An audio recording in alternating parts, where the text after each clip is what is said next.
Hi hello आणि नमस्कार YouTube family. तर हे बघा, कशा आहात तुम्ही सगळेजण? तर मजेतच असाल. तर आज ना मी तुम्हाला माझ्याकडे ज्या म्हणजे मी मध्ये तुम्हाला दाखवलं होतं माझी पाठीमागच्या व्हिडिओमध्ये की ह्या साड्या मला खूप स्वस्तात भेटल्या किंवा कमी पैशामध्ये भेटल्या किंवा 750 650पर्यंत भेटलेल्या आहेत. तर मी ना त्याचे ब्लाऊज कसे स्टिच केले होते ते दाखवते. तर हे बघा, हे नेटची ओढणी आहे ना, तर यामध्ये ना सगळ्या गोष्टी अडकतात. कधी कधी तर भाजीचे ते शेंगा वाटाण्याच्याही असतात, ते पण अडकून बसतात. मला हे घ्यायचं खूप आता कंटाळा यायला लागला. ही ओढणीच मला घेऊ वाटत नाही आता. तर हुक पण अडकून बसले बघा. तर ही साडी मी तुम्हाला दाखवली होती पाठीमागं, आणि तिचं ब्लाऊज कसं स्टिच केलं आहे याचे मी मला वाटते 2-3 व्हिडिओ पण टाकले होते तुम्हाला. पण त्या व्हिडिओमध्ये मी ह्या बाईचं कटिंग नव्हतं दाखवलं की पफ स्लीव्जचं. मी फुल म्हणजे कोपरापर्यंत बाईचं कटिंग केलेलं आहे. आणि त्याच्यानंतर ना पप स्लीव्ज केलेलं आहे. पण मी तुम्हाला फुल बॉयचं कटिंग दाखवलं, फक्त पपचं नाही दाखवलं की पपसाठी कसं करायचं किंवा जे कटिंग आहे ना त्याच्यातच काय ॲड करायचं ते दाखवलं नव्हतं मी. तर हे बघा, तर अशा पद्धतीनं ब्लाऊज झालेला आहे. तर गावाकडे गेल्यापासून त्या साड्यांचा पूर्ण वाणगुण बदलला आहे. आता एकदा ड्रायक्लीन करून इस्त्री करून आणते, मग त्यानंतर बघा तुम्हाला छान वाटेल. थोडेसे चुरगळलं आहे पण ठीक आहे, जाऊ द्या. तर हे बघा, हे मी पूर्ण मी ब्लाऊज शिवलेले आहे सगळे स्वतः, एकदम फिनिशिंगमध्ये आणि मस्त असे. आणि घातले होते मी, तुम्हाला फोटो पण पुढं टाकेन मी. तुम्ही बघू शकता किती छान बसतात. मला कुठंही शोल्डर उतरत नाही किंवा कुठेही कटोरी लहान मोठी नाही, बरोबर परफेक्ट फिटिंगमध्ये. त्याच्यानंतर हा दुसरावाला पण मी सांगितलं होतं की ही साडीसुद्धा मला एकदम स्वस्तात भेटलेली आहे. ती म्हणजे कशी 750 रुपयांमध्ये भेटलेली आहे. तर हे बघा, हिचा पण ब्लाऊज मी शिवलेला आहे. मला जास्त असं झप्पक किंवा जास्त लेस, जास्त बोटनेक किंवा डीप असं जास्त गळं नाहीत आवडत. साधं सिंपलच माझे म्हणजे गळे असतात ब्लाऊजचे. जास्त करून मटका सेपचा एखादा किंवा गोल, जास्त डीप नाही पण ते पण किंवा चौकोनी जास्त असतात माझे. आणि कवचित मला वाटलंच की बाबा खूपच सिंपल ब्लाऊज आहे, एखादी लेस लावावी तरच मी लावत असते, नाही तर मी लेससुद्धा लावत नसते ब्लाऊजला. तर हे बघा, हा ब्लाऊज तुम्ही बघू शकता. याचा मी मटका गळा काढलेला आहे, जास्त खोल नाही आहे. आणि याला फक्त नॉड लावलेले आहे, कारण याला लेस वगैरे काही लावली नव्हती, त्याच्यामुळे मी नॉड लावलेलं आहे याला. आणि मटका गळा असल्यामुळं थोडंसं ते खाली ना कसं तरी दिसतं, आणि नॉड असलं की एकदम फिनिशिंगमध्ये दिसतं, म्हणून मी लावली होती. तर ह्याच्या आहे ना एकदम फुल अशी स्लीव्ज आहे कोपरापर्यंत, 10 इंचाची 9.5 इंचाची. आणि त्याची साडी आहे बघा ही. आणि तुम्ही बघितली पण असेल पाठीमागच्या एखाद्या व्हिडिओमध्ये, मी हिचा फोटो पण टाकला होता. खूप मस्त अशी वाटत होती साडी. घरी गेल्यानंतर पण सगळेजण म्हणायला लागले कितीला घेतली. एकदम कमीची होती पण त्यांना खूप आवडली होती, कारण ती चोपूनच एवढी बसत होती. त्याच्यानंतर हे मेशोवरनं मी डेलीसाठी अशी मागवलेली साडी आहे. याच्या आधी पण मी तुम्हाला वाटतं ही दाखवली असेल, पण ती माझ्या मैत्रिणीला मागवली होती. ही मला मागवली होती दुसरीवाली. तर हे बघा, तुम्ही बघू शकता. तिला ना पूर्ण असं मिरर वर्क असतं का नाही तसं आहे, पण हे रिअल मिरर नाहीत, नकली मिरर आहेत. त्याचा हा ग्रीन कलरचा ब्लाऊज आहे, हा दिसतोय तो. मी काय अजून स्टिच वगैरे नाही केला, स्टिच केल्यानंतर तुम्हाला दाखवेन. त्याच्यानंतर 2 कलरमध्ये आहे, पूर्णपणे अशी झाडाच्या फांदीकडे डिझाईन आहे. पण छान वाटतं हा सुद्धा, म्हणजे एकदा अंगावर मी टाकून बघितली होती तर मस्त वाटत होतं. डेली यूज म्हणजे क्लासला वगैरे सोडायला जाताना बाळाला घालायला मस्त आहे, छान आहे. अशी क्लासला किंवा कुठेही बाहेर भाजी वगैरे आणायला जाताना घालताना एकदम छान आहे. तर पूर्ण अशी डिझाईन आहे ही मिरर वर्कची, खालीपर्यंत म्हणजे पल्लूपर्यंत सगळीकडे आहे. तर याची किंमत ना मला वाटतं 363 का काहीतरी होती. तुम्हाला पाहिजे असेल तर लिंक म्हणून टाईप करा, तुम्हाला लिंक मिळून जाईल. तर त्याच्यानंतर ही जी साडी आहे ना, आम्ही गावाला गेलतो ना तेव्हा तिकडे एका पाहुण्यांच्या तिकडे गेलतो ना, त्यांनी मला नेसवलेली ही साडी. तर त्यांना वाटलं होतं की मला येलो कलर खूप छान वाटेल, आणि हा थोडासा फिरता आहे, म्हणजे येलो पण होतो आणि थोडासा लाल, म्हणजे असा म्हणजे फिरता कलर असल्यामुळे त्याचे 2 कलर बदलतात. तर हे बघा, त्याच्यामधला ना हा जो ब्लाऊज आहे तो तुम्हाला दाखवते मी. ब्लाऊजवर पूर्णपणे सगळंच्या सगळं ना फुलांची डिझाईन आहे, पूर्ण भरलेला ब्लाऊज आहे. आणि किनारीवर पण खूप असे मोर आहेत, तुम्ही बघू शकता.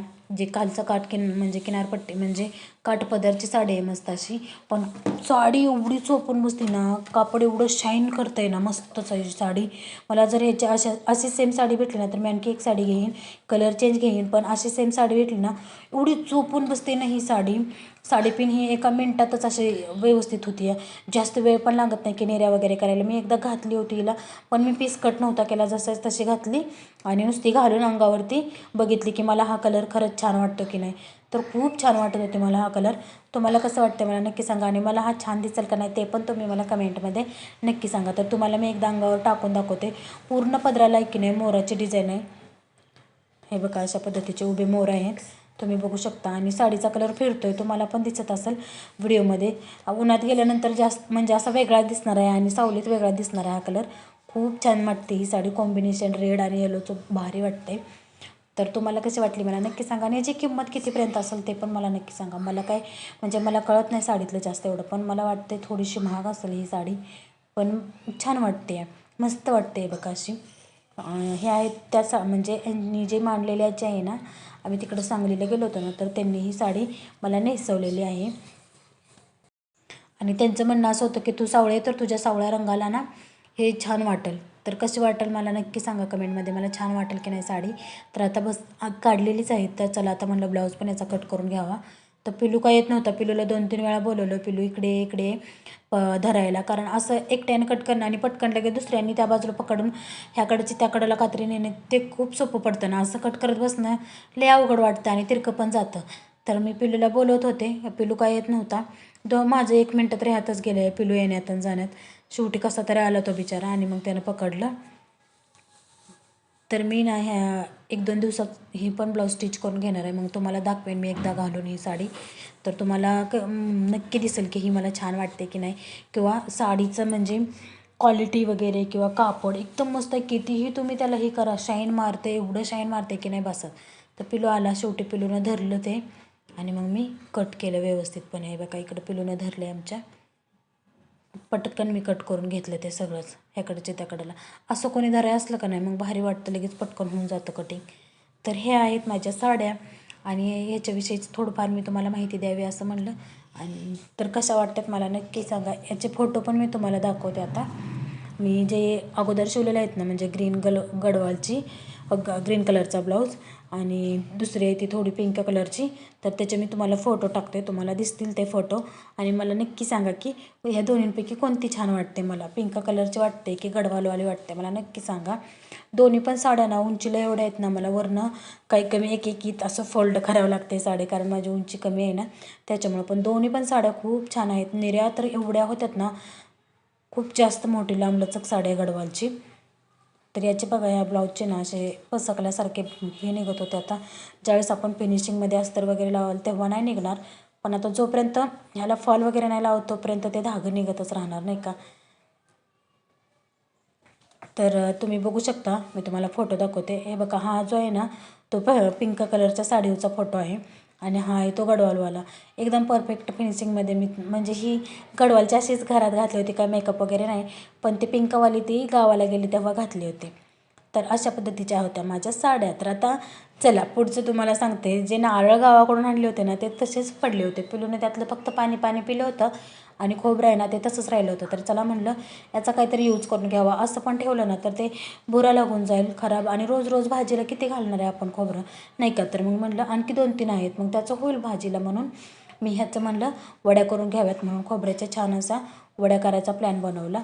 तर हे खोबरं ना मी किसत बसण्याऐवजी, कारण लय कवळं होतं ते खिसलं नसतं, म्हणून मी काय केलं त्याला डायरेक्ट मिक्सरमध्ये टाकून बारीक करून घेतलं. जर थोडंसं खोबरं निवार असेल ना, थोडीशी म्हणजे त्याची पाट काळी झाली असेल ना तर ते खिसतं छान. पण हे नाही, एकदम असं मलईसारखंच होतं, थोडंसं मलईपेक्षा थोडंसं पुढं गेलेलं होतं. तुम्हाला दिसत असेल एकदम कवळी त्याची कातडी होती. मग चला म्हणले मी याला ना बारीक करून घेऊया. सगळं काय बारीक करून घेतलं आणि तुपाची चांगली तूप वगैरे टाकून म्हणलं आता याला जसं मोदकला करतो की नाही आपण सारण मोदकमध्ये भरायला, तसंच करून घेतलं. आणि छान अशा त्याच्या काय करणार होते मी वड्या करून घेणार होते. आता तूप वगैरे टाकून छानपैकी वड्या करून घेते आणि वड्या झाल्यानंतर तुम्हाला दाखवते. तर अशा पद्धतीनं तुम्ही कधी केलेत का नाही वड्या, किंवा तुम्ही कशा पद्धतीनं करता वड्या मला नक्की सांगा. तर तूप बघितलं का नाही, मला म्हणजे त्या वासानंच कसं तरी होतं, खूप छान दिसतं तूप. मी थोडंसं त्याला कडवलं होतं आल्यावर, पण परत अजून तसंच आळल्यासारखं होऊन बसतं ते. जेव्हा लागेल तेव्हा थोडंसं मग वाटीत काढायचं आणि तेवढंच कडवायचं, असं माझं चालू आहे आता. कारण कितीही कडवलं तर ते पुन्हा तसंच होणार आहे. त्याच्यामुळे मी आता त्याला जास्त कडवतच नाही. जेव्हा पाहिजे असतं ना संध्याकाळी जेवताना वगैरे, तेव्हा मी थोडंसं वाटीमध्ये घेते आणि त्याला कडवून मग करते. तर हे बघा तूप हे टाकून मी छान असं ते खोबऱ्याचं हे केलेलं बारीक मिश्रण होतं ना ते सगळं असं छान लालसर होईपर्यंत तूप टाकून भाजून घेतलं. आणि भाजल्यानंतर शेवटी मग मी काय केलं, गूळ थोडासा बारीक कट केला आणि तो गूळ पण त्यामध्ये टाकला. चांगलं आटरून दिलं, म्हणजे छान असं घट्ट होऊन दिलं. आणि घट्ट झाल्यानंतर दुसऱ्या एका प्लेटला तुपाचं हे करून ब्रश करून घेतलं आणि त्यावर हे सगळं मिश्रण टाकून छान अशी काही केली मी म्हणजे गोल अशी चपाती बनवल्यासारखी त्याचा आकार बनवला आणि मग कट वगैरे केलं. तर मला वाटलं पण नव्हतं एवढी चांगली म्हणजे ही ह्याची वडी होईल. तर खूप भारी झाली होती, टेस्ट बिस्ट चांगली मस्त लागत होती. कोवळे नारळ होते म्हणून मी ना थोडंसं चांगलं भाजून दिलं, कारण त्याचा कच्चापणा यायला नको म्हणून. आणि खूप भारी झाली होती. पिलूच्या पप्पाने आल्या आल्या खाल्ल्या आणि आज तर त्या डब्याला पण घेऊन गेलेत, कारण शनिवार असतो त्यांचा. ह्यामध्ये दुसरं काही नाही, गूळ आणि खोबरं होतं आणि थोडीशी वेलचीची पूड होती. त्याच्यामुळे उपवासाला खाल्लं तरी काही प्रॉब्लेम नाही म्हणून त्यांनी आज डब्यात भरून नेलं आहे. मला आणि पिलूला तर काही ठेवलेलंच नाही, त्यांना खूप आवडलं होतं. तर चला, अशा पद्धतीने होता आजचा आपला व्हिडिओ. कसा वाटला मला नक्की सांगा. आणि हो, सगळ्यात महत्त्वाची गोष्ट म्हणजे माझ्या चॅनलवर जर तुम्ही नवीन असाल ना, तर प्लीज प्लीज नक्की चॅनलला सबस्क्राईब करा. तुम्हाला असेच नवनवीन व्हिडिओ पाहायला मिळतील, गावाकडचे, पुण्यातले किंवा ट्रॅव्हलिंगचे, असे जे काही नवीन नवीन स्टिचिंगचे. आता मी मायक्रमचं सुद्धाही करणार आहे आणि त्याच्यानंतर गुढीच्या गुड्यासुद्धा मी तुम्हाला, गुढीचं वस्त्र असते ना, ते पण मी तुम्हाला स्टिच करायला कसं स्टिच करायचं ते सांगणार आहे. तर नक्की माझ्या चॅनलला सबस्क्राईब करा.